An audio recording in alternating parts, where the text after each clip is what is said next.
Amis, bonjour.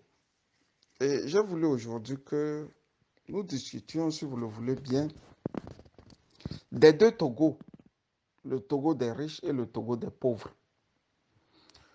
Et cette semaine, deux patrons de deux partis ont fait des témoignages sur la COVID-19 dont ils ont été patients. Les deux disent avoir été guéris et font leur sortie en expliquant aux Togolais comment la maladie est si dangereuse. Je commence par Fabre. Il dit, il est sorti d'une réunion, il a remarqué que il avait la langue lourde, il a appelé un médecin. Après, il a insisté, on lui a fait le test de Covid. Ensuite, il a été alité un tout petit moment et il a eu des soins du docteur. Il remercie sa femme et remercie les docteurs. Apévan est sorti aussi nous gratifier de la bonté de Dieu qui l'aurait sauvé de la COVID-19. Il remercie le bon Dieu, le miséricordieux, et il finit sa course en remerciant le docteur Amaglo, l'infirmier urgentiste, il a donné le nom. Bref, il avait tout autour de lui trois qui étaient à ses cheveux. Mais parfois, je me demande si l'homme politique togolais a quelque chose dans la tête. Sincèrement, soyez sérieux, quoi. Parfois, je me le demande s'ils ont quelque chose dans leur tête. Je peux même dire, à la limite, et ils méprisent le peuple. Fabre, lui, peut s'appeler, il peut s'acheter un docteur et aller dans une clinique privée, puisque c'est une clinique privée. Dans une clinique privée, il est allé.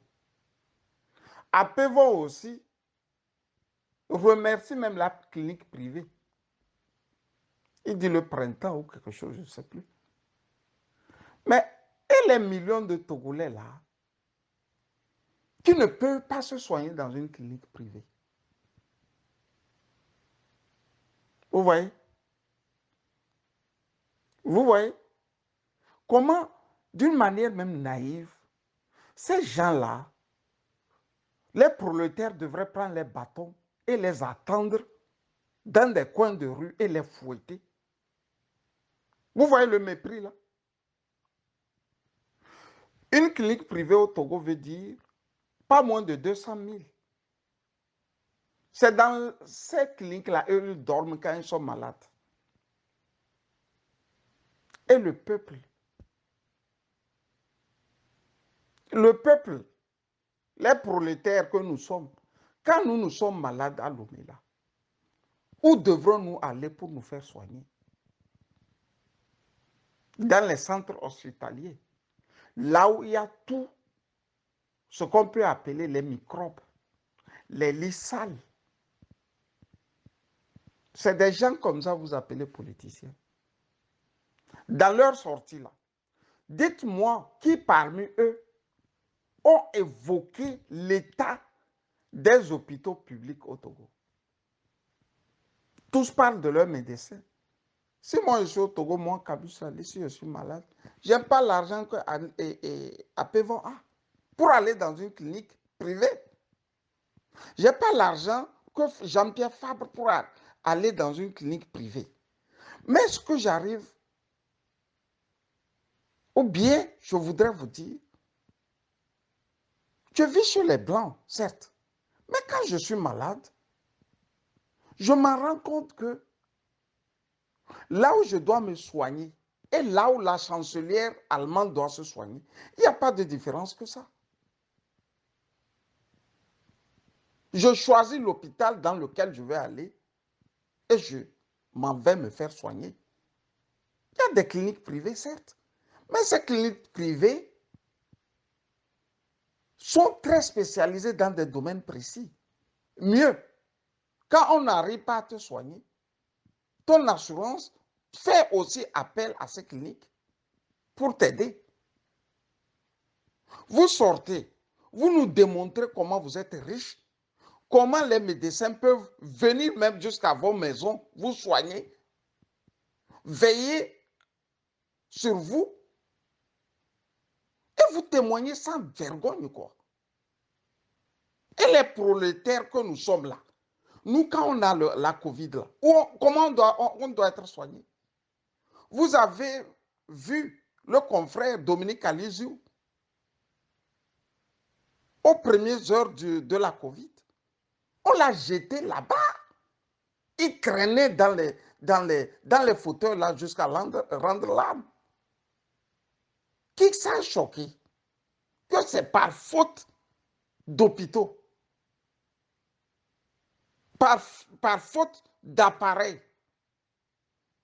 Appelons-lui là, Fabre A. Et c'est eux qui sortent encore témoigner. Ça, ce n'est pas des témoignages. C'est une manière de nous insulter. Prolétaires togolais, vous allez les laisser faire. Et ils ont l'argent pour aller dans les cliniques privées. Vous n'avez pas l'argent pour aller dans les cliniques privées. Et bizarrement, c'est lui qui s'étonne que les autres sont morts. Hein. Apevon s'étonne que les autres sont morts. Ils sont morts parce que eux n'ont pas eu les moyens que vous avez à Pévon. Je suis désolé. Ce n'est pas Dieu qui leur a appelé. Ils sont morts parce qu'ils n'ont pas 3 médecins à leur chevet. C'est ça la triste vérité à Pévon. On a compris.